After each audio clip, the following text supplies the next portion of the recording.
the crisis is happening, it's happening now, and it's affecting everybody. There is a housing crisis in Australia with so many young people finding it really difficult to buy into the housing market, and it's across all classes.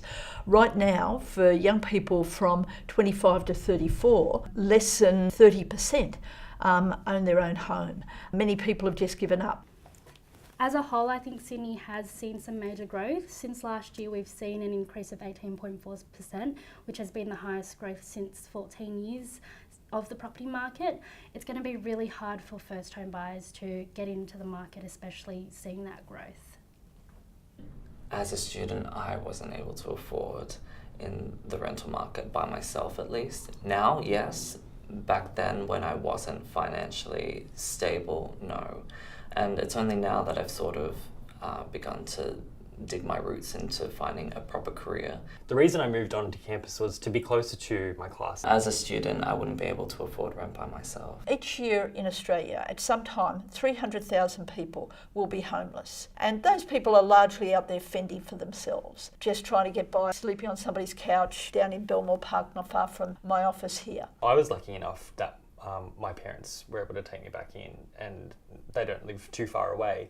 But for students who have families who live out of town or who maybe live overseas, it's actually quite concerning because in my position, I was lucky enough to go back home, but sometimes that's not the case. And it actually does concern me because a lot of the time that could mean that a student may face homelessness or other extreme circumstances. I was living in a caravan from 2013 to 2016, so about 4 years.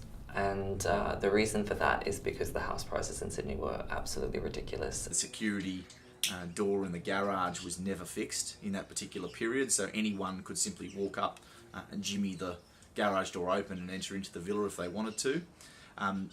The situation with the locks on the front door was quite frankly laughable. The landlord ended up, after about 3 or 4 months of telling him that it was a problem, ended up removing the lock altogether, leaving a hole in the front door of about that size. Negative gearing and capital gains tax discounts are like tax breaks that were brought in the case of negative gearing back in 1985. They've got all this money and they buy up all these properties because if you negative gear your place and you have your capital gains tax, you can use tax breaks to make more money, and often even more money by not even bringing in somebody into the property. That's why we have all these places that are empty, because the investors can make more money if there's not somebody in there who's messing up the place, or, you know, clearly once you move in there's going to be wear and tear. So it's deeply wrong. It's time that we ended negative gearing, ended capital gains tax discounts, and made the system, the housing system, about delivering homes for all, not about assisting investors to make profits. Negative gearing and capital gains tax need to go, but we need to do a lot more than that. Impacts for capital gains tax and negative gearing can go both ways, being positive and negative. If we remove negative gearing, it will improve.